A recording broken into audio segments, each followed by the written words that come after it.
Welcome back to another episode of Marketing in Cinema. Today we're going to talk about a movie titled Inception, directed by Christopher Nolan, starring Leonardo DiCaprio and Ellen Page, along with many others. The movie is centered around Leonardo DiCaprio, whose character's name is Cobb. Cobb is a skillful thief trained in the art of extraction, in which he steals ideas from the minds of his political enemies. Mostly, though, he's paid for hire. He's approached by Mr. Saito, who is in the power industry. His chief rival is about to be the heir apparent, who happens to be the son of the number one player in his industry.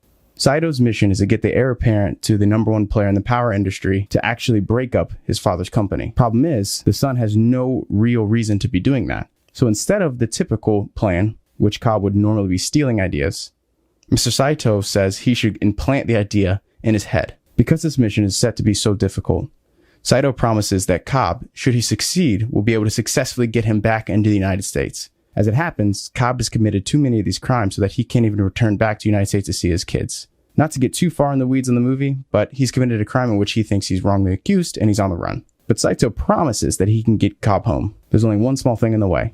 The one small issue with this whole thing is he has to put an idea into someone's head, which is affectionately known as Inception. So that's what we're going to get to today, and we're going to cover off 3 key principles that relate the movie Inception back to marketing. And the first thing we're going to start with is complexity. Complexity is key, but complexity doesn't mean convoluted. The deeper the emotions can go, the better. The maze is a perfect analogy for this. We can see this in the scene where Cobb says you have 2 minutes to design a maze that takes 1 minute to solve. You have 2 minutes to design a maze that it takes 1 minute to solve. Notice he didn't say that you have 2 minutes to design a maze that's impossible to solve. That's because it must be complex enough to hook the subject, but clear enough to come to resolution.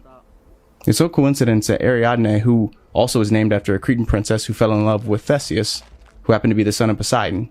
Theseus had a mission to kill a minotaur that lived in a very wildly complex maze or labyrinth, and it happened to be shaped like the exact one that Ariadne drew and gave to Cobb.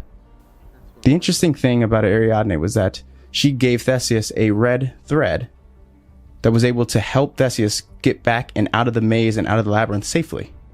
So Nolan chose to use that name based on the Greek mythology.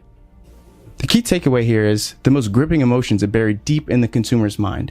To find out what they are, you must be able to go deep emotionally, but in a controlled, precise way. There's an important caveat that I want to include here. People don't like you in their head. Their behavior changes when they become aware of your presence or whatever motive you have. We don't like feeling sold, as it feels like an assault on our vulnerabilities and like we're not in control.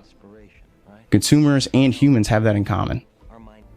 So the next thing I want to talk about is discovery.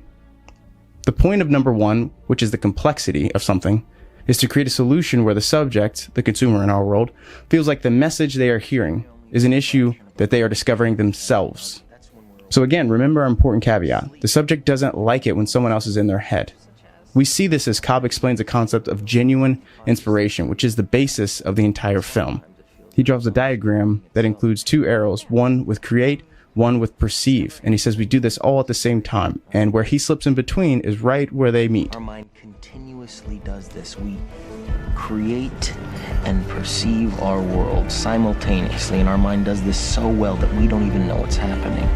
That allows us to get right in the middle of that process. The third thing to talk about is impact. So with impact, the deeper you successfully go tapping into the subconscious, the more genuine and without conscious bias or intervention the consumer's reception will be to your marketing message.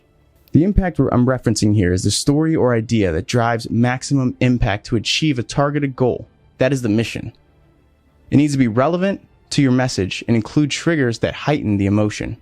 Note how in the movie there was a pinwheel locked in the safe that Cobb had placed so that the heir apparent to the major power conglomerate would actually find and realize that his father never wanted to follow his footsteps in the first place.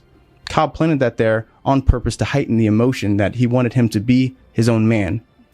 It was this idea that Saito wanted to implant into the heir apparent's mind in the first place. The deeper he could put that message in there, the more likely that the heir apparent would follow through and actually break up the company, which was Saito's mission all along. So we reference conscious bias. The conscious bias and intervention in this case would be our insecurities, our vulnerabilities, and general lack of control of our deepest emotions. That's something we will avoid at all costs. We see this play out with Cobb while he and Ariadne are in Ariadne's dream. Cobb is the aspect of Ariadne's dream. Therefore, Cobb's subconscious attacks Ariadne with each aspect she changes. Remember, you are the dreamer. You build this world. I am the subject. My mind populates it. The takeaway is, as you begin to deviate from a clear message, the consumer, in our case, begins to discount and dilute your message. And that's where you start to lose them. The second Ariadne uses a real bridge in its entirety, Cobb's subconscious kills them both because they are 100% aware of their presence.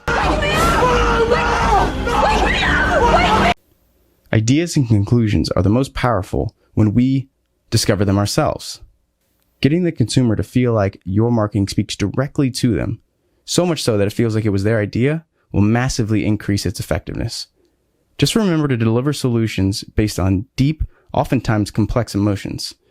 Use your message to help them discover these emotions and deliver a solution that is highly impactful and relevant to your product or service. Thanks for watching this video. If you liked it, make sure to go ahead and like, subscribe, comment, and share. I'll be producing more content just like this one. So if you want any other situations played out in psychology that happen in cinema, let me know in the comment section below. Otherwise, make sure to check back each week as I'll be uploading some more content just like it.